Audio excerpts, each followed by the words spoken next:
Sa likuran ko guys is yan.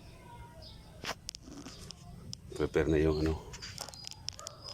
ating bush pan, concrete pan para sa grow out natin. So kailangan ibabad muna daw yung puno ng saging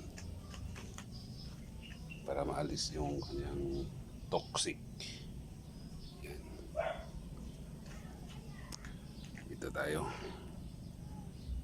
Okay lang ba ito na may cover or kailangan sa lilim ng init? Yan. So gawaan pa natin yan dyan banda guys. Budiga to eh. Oh, sa araw.